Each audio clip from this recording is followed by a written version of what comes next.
te rassure, moi aussi j'ai fait la gueule quand j'ai compris que mademoiselle c'était sexiste, parce que j'ai dû commencer à dire madame pour parler de moi-même, et ça m'a donné l'impression de prendre 20 ans d'un coup. Mais c'est bien un mot sexiste, c'est un fait, je t'explique pourquoi. La première question à se poser pour savoir si un mot est sexiste, c'est est-ce qu'il y a un équivalent masculin à ce mot? Déjà ça met sur la voie. En l'occurrence, pour mademoiselle, il n'y a pas d'équivalent masculin. Et ceux qui vont me dire, bah si, il y a jeune homme. Non, jeune homme, c'est l'équivalent masculin de jeune femme. Et je pense qu'ici, on est tous d'accord pour dire, si on n'est pas trop de mauvaise foi, que mon damoiseau, ça ne s'utilise pas. On est bien d'accord.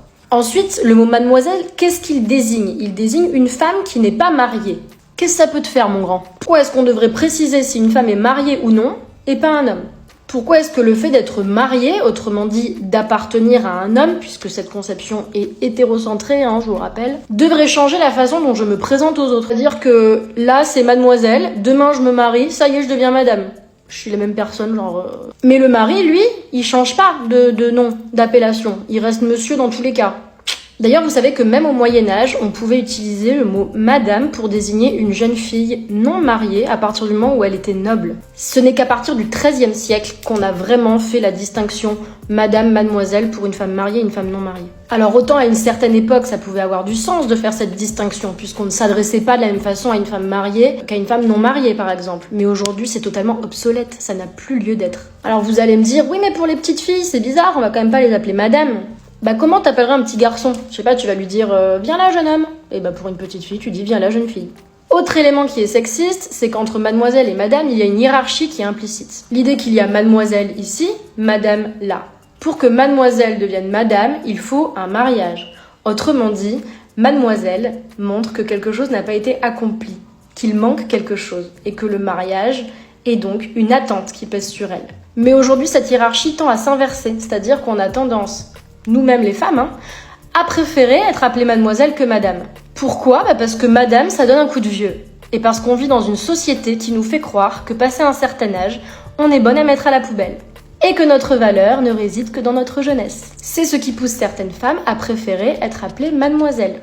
Oui, c'est de la misogynie intériorisée. Et on va pas non plus les blâmer, ce serait quand même culotté. Donc on respecte leur choix. Si elle veut que tu l'appelles mademoiselle, tu l'appelles mademoiselle. On peut pas être déconstruite sur tout, on peut aussi l'être, avoir conscience de tout ça, mais avoir la flemme. On n'a pas envie de tout politiser. Alors vous allez me dire, ouais mais y a pas plus grave dans la vie quand même les féministes. Si, clairement, y a plus grave. Mais nos façons de parler en disent long sur le fonctionnement de nos sociétés. Le fait que cette distinction existe entre madame et mademoiselle et qu'elle n'existe pas pour les hommes, ça en dit long sur les attentes qui pèsent sur les femmes dans une société patriarcale. Que ce soit vis-à-vis de l'injonction à être en couple ou vis-à-vis de l'injonction à rester jeune. En ce qui me concerne, je préfère utiliser le mot madame. C'est le mot que j'utilise quand je signe mes mails, par exemple. Je trouve que ça impose davantage le respect. Avec mademoiselle, j'ai l'impression de m'excuser d'être là un petit peu. Ce n'est que mon avis. Après, bien sûr, on est assez intelligente pour faire la part des choses. Si demain, une petite mamie dans la rue m'appelle mademoiselle, à aucun moment, je vais mal le prendre. Mais si mon collègue masculin de 50 ans m'appelle mademoiselle pour me rappeler sa supériorité et me prendre de haut, là, ça passera pas.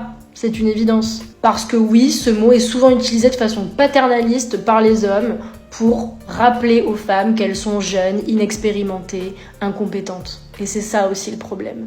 Après, c'est juste une question de bon sens et de respect. Si t'appelles une femme mademoiselle et qu'elle te dit que ça lui plaît pas, bah si t'es un être humain décent et respectueux, t'arrêtes de le faire.